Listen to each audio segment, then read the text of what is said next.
Jaya Radha Madhava Punya Bihari.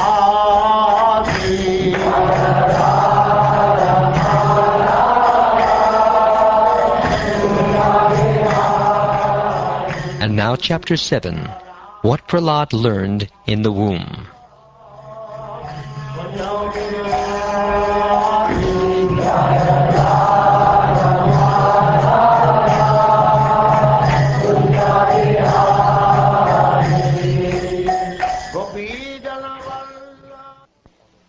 Narad Muni said, although Prahlada Maharaj was born in a family of asuras, he was the greatest of all devotees.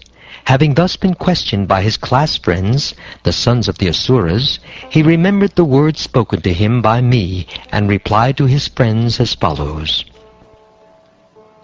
When our father Hiranyakashipu went to Mandarachala mountain to execute severe austerities, in his absence the demigods, headed by King Indra, made a severe attempt to subdue all the demons in warfare.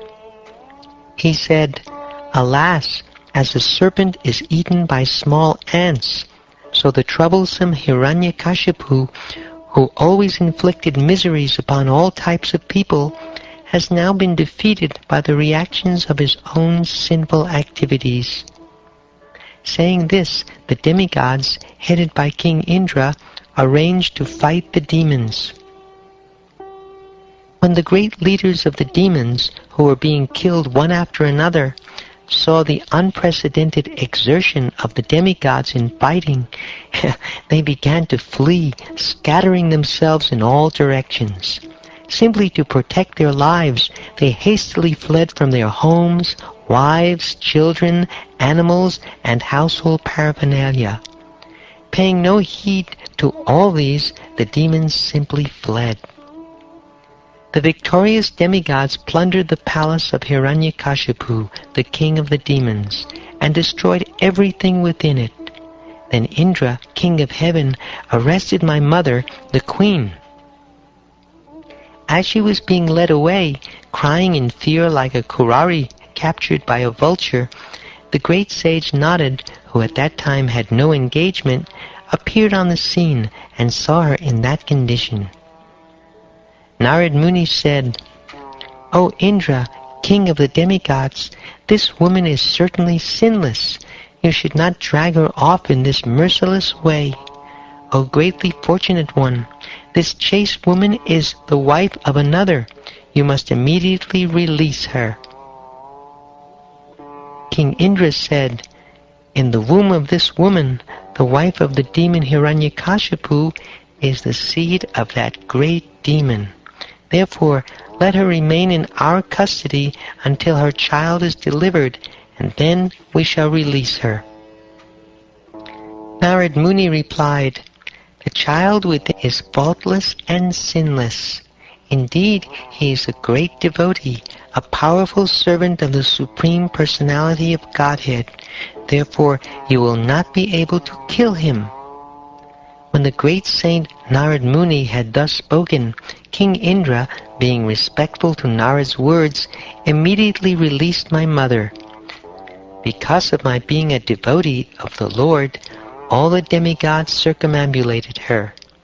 Then they returned to their celestial kingdom.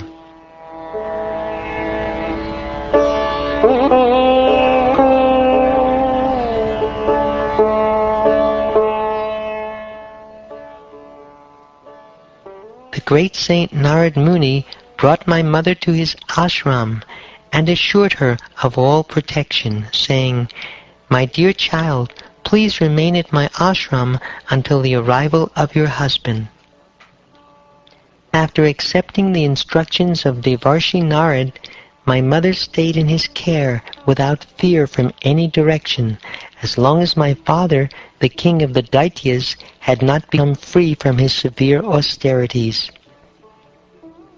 My mother, being pregnant, desired the safety of her embryo, and desired to give birth after her husband's arrival. Thus she stayed at Narad Muni's ashram, where she rendered service unto Narad Muni with great devotion. Narad Muni delivered his instructions both to me, who was within the womb, and to my mother, who was engaged in rendering him service. Because he is naturally extremely kind to the fallen souls, being in a transcendental position, he gave instructions on religion and transcendental knowledge. These instructions were free from all material contamination.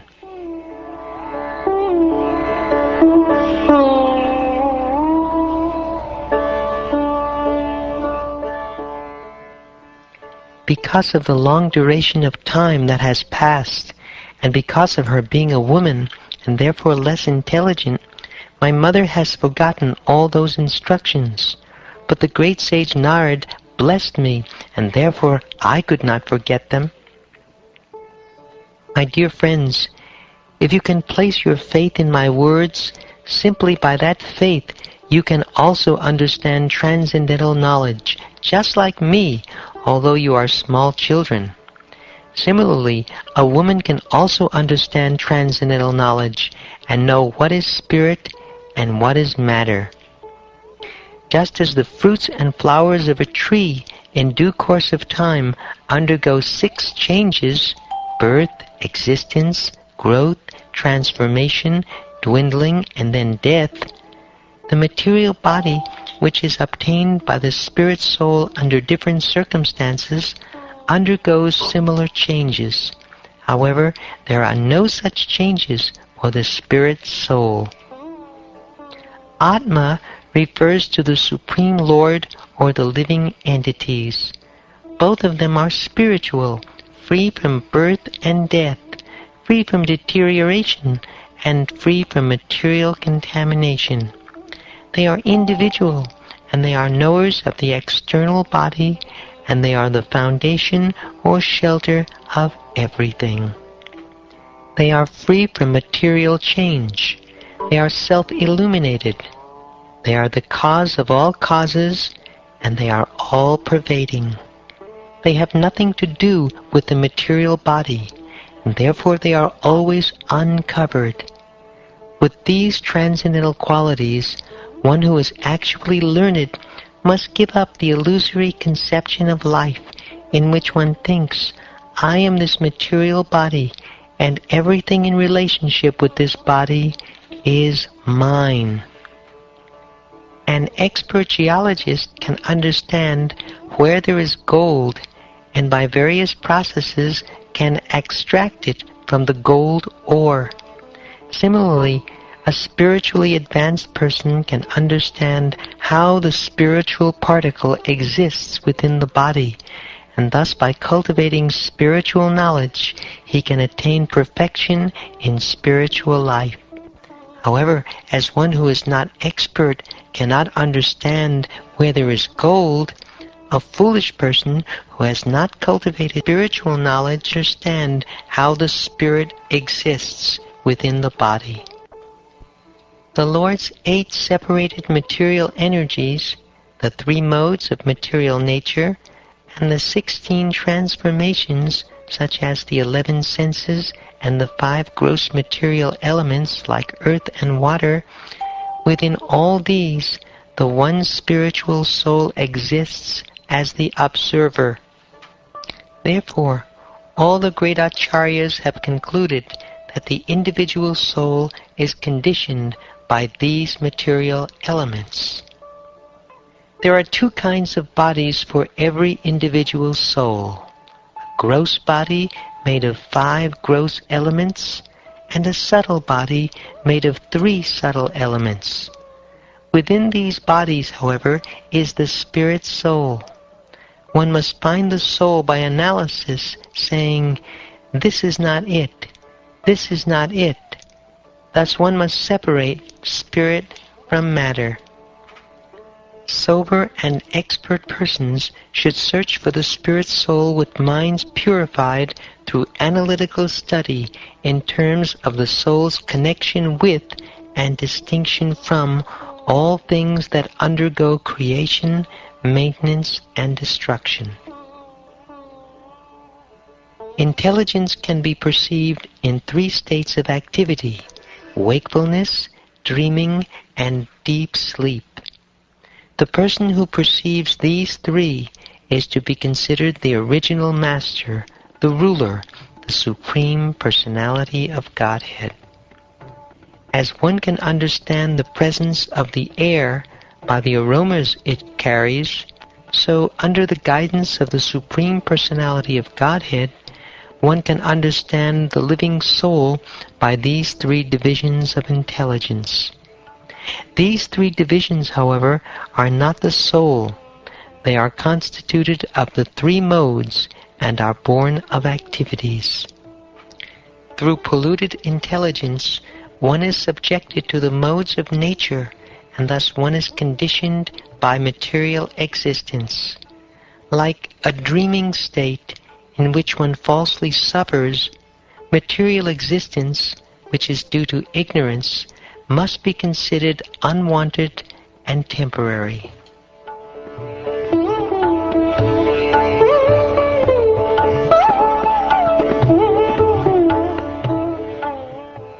Therefore, my dear friends, O sons of the demons, your duty is to take to Krishna consciousness, which can burn the seed of fruitive activities artificially created by the modes of material nature, and stop the flow of the intelligence in wakefulness, dreaming, and deep sleep. In other words, when one takes to Krishna consciousness, his ignorance is immediately dissipated. Of the different processes recommended for disentanglement from material life, the one personally explained and accepted by the Supreme Personality of Godhead should be considered all perfect. That process is the performance of duties by which love for the Supreme Lord develops. One must accept the bona fide spiritual master and render service unto him with great devotion and faith. Whatever one has in one's possession should be offered to the spiritual master, and in the association of saintly persons and devotees, one should worship the Lord, hear the glories of the Lord with faith, glorify the transcendental qualities and activities of the Lord, always meditate on the Lord's lotus feet, and worship the deity of the Lord strictly according to the injunctions of the Shastra and Guru. One should always remember the Supreme Personality of Godhead in his localized representation as the Paramatma who is situated in the core of every living entity's heart. Thus, one should offer respect to every living entity according to that living entity's position or manifestation. By these activities, as just mentioned, one is able to cut down the influence of the enemies, namely lust, anger, greed, illusion, madness, and jealousy. And when thus situated, one can render service to the Lord. In this way, one surely attains the platform of loving service to the Supreme Personality of Godhead. One who is situated in devotional service is certainly the controller of his senses, and thus he is a liberated person. When such a liberated person, the pure devotee, hears of the transcendental qualities and activities of the Lord's incarnations for the performance of various pastimes, his hair stands on end on his body, tears fall from his eyes, and in his spiritual realization, his voice falters. Sometimes he very openly dances, sometimes he sings loudly, and sometimes he even cries. Thus he expresses his transcendental jubilation. When a devotee becomes like a person haunted by a ghost, he laughs and very loudly chants about the qualities of the Lord. Sometimes he sits to perform meditation, and he offers respects to every living entity, considering him a devotee of the Lord.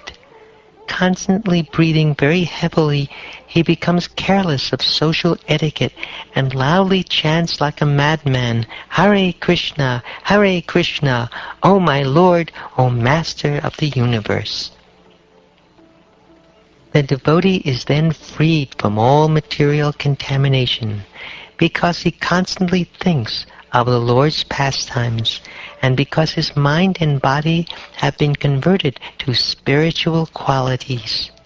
Because of his intense devotional service, his ignorance, material consciousness, and all kinds of material desires are completely burnt to ashes. This is the stage at which one can achieve the shelter of the Lord's lotus feet.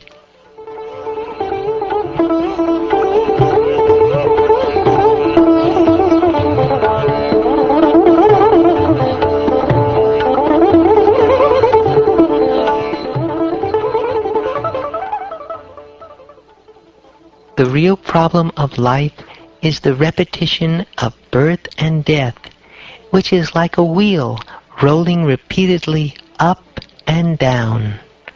This wheel, however, completely stops when one is in touch with the Supreme Personality of Godhead. In other words, by the transcendental bliss realized from constant engagement in devotional service, one is completely liberated from material existence. All learned men know this.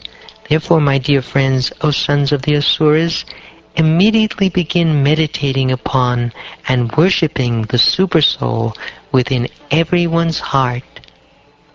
O my friends, sons of the Asuras, the Supreme Personality of Godhead in his Supersoul feature always exists within the cores of the hearts of all living entities. Indeed, he is the well-wisher and friend of all living entities, and there is no difficulty in worshipping the Lord. Why then should people not engage in his devotional service? Why are they so addicted to unnecessarily producing artificial paraphernalia for sense gratification? One's riches, beautiful wife, and female friends, one's sons and daughters, one's residence, one's domestic animals like cows, elephants, and horses, one's treasury, economic development, and sense gratification.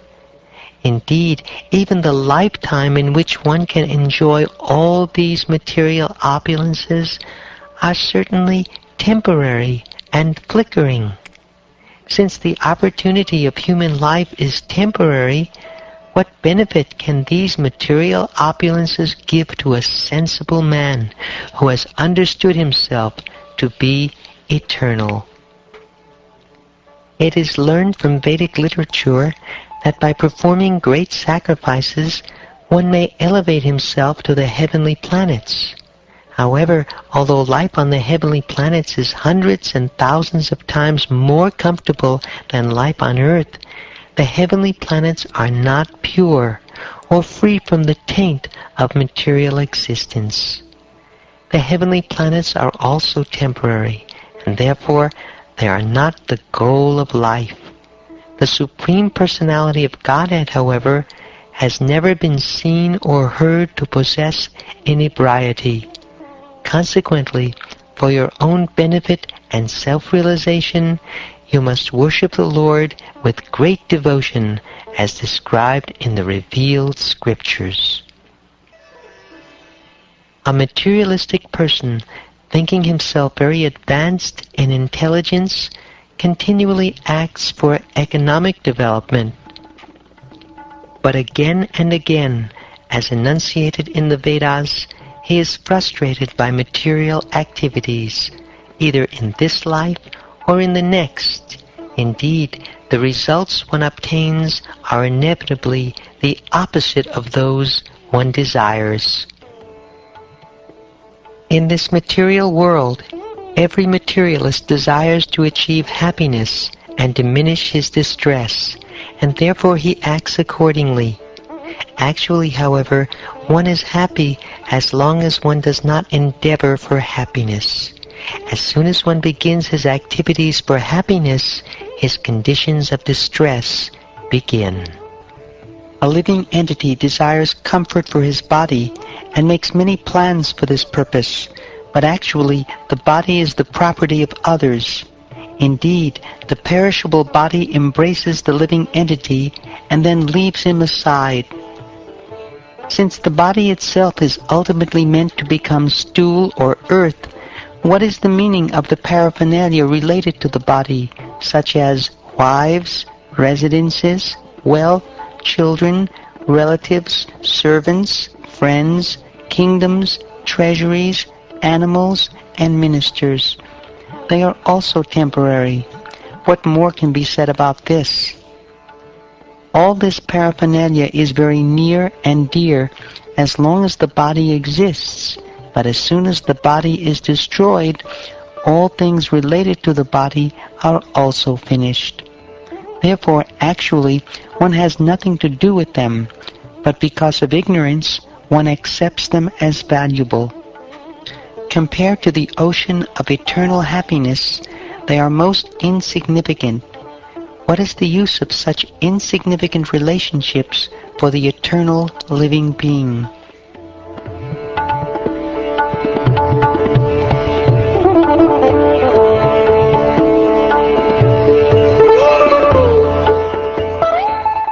O my dear friends, O sons of the Asuras, the living entity receives different types of bodies according to his previous fruitive activities. Thus he is seen to suffer with reference to his particular body in all conditions of life, beginning with his infusion into the womb. Please tell me, therefore, after full consideration, what is the living entity's actual interest in fruitive activities which result in hardship and misery? The living entity who has received his present body because of his past fruitive activity may end the results of his actions in this life, but this does not mean that he is liberated from bondage to material bodies. The living entity receives one type of body, and by performing actions with that body, he creates another. Thus, he transmigrates from one body to another through repeated birth and death because of his gross ignorance. The four principles of advancement in spiritual life, Dharma, Artha, Kama, and Moksha, all depend on the disposition of the Supreme Personality of Godhead. Therefore, my dear friends, follow in the footsteps of devotees. Without desire, fully depend upon the disposition of the Supreme Lord.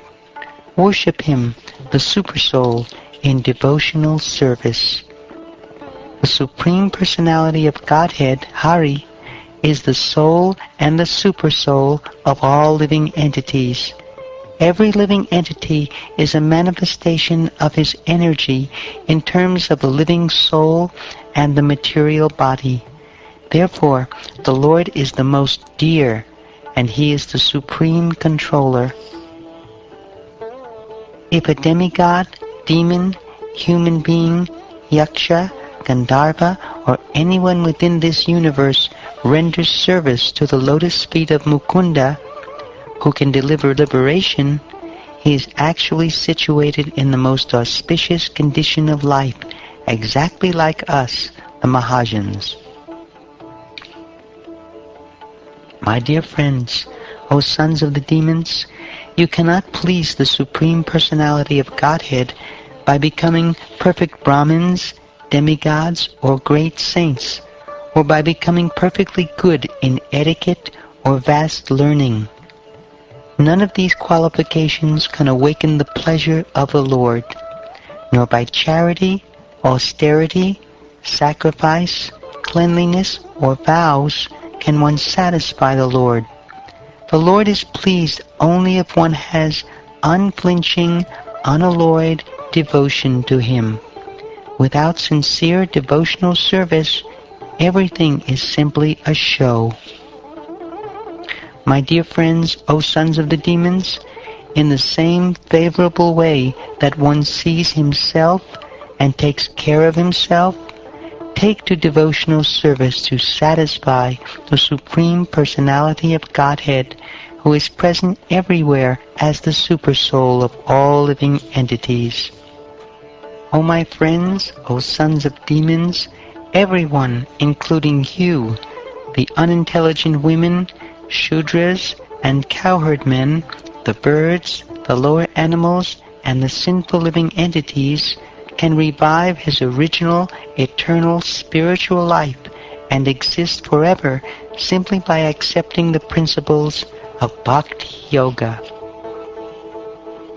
In this material world, to render service to the lotus feet of Govinda, the cause of all causes, and to see him everywhere is the only goal of life. This much alone is the ultimate goal of human life, as explained by all the revealed scriptures.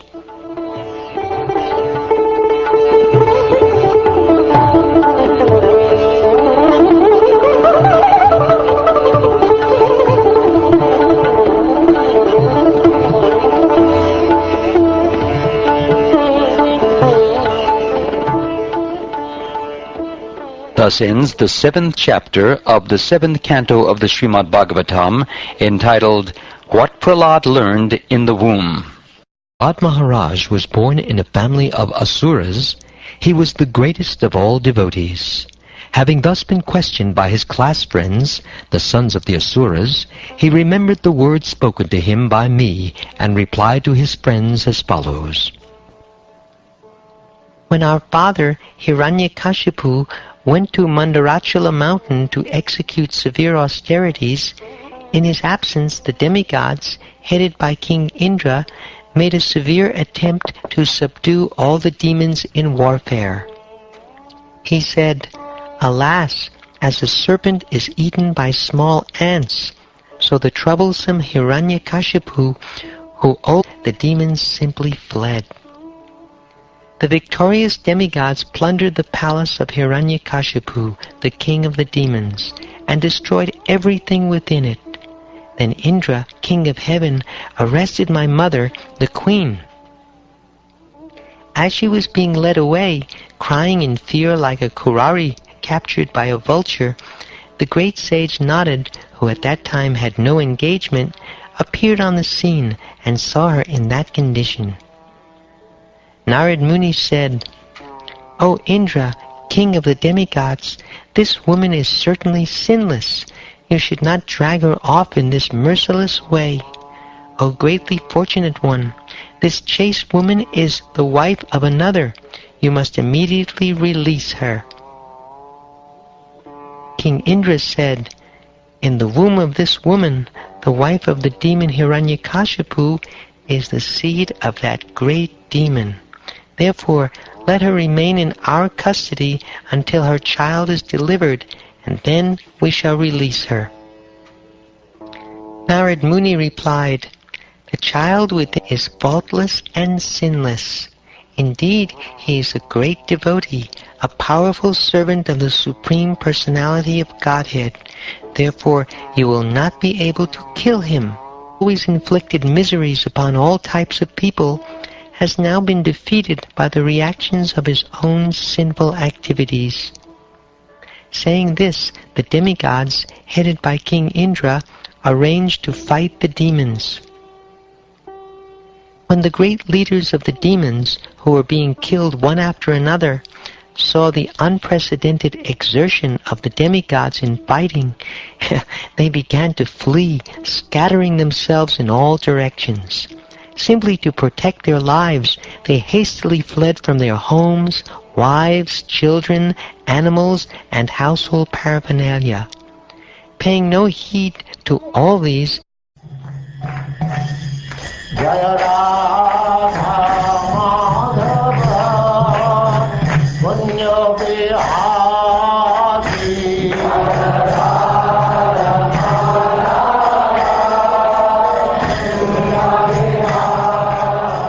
And now Chapter 7, What Prahlada Learned in the Womb.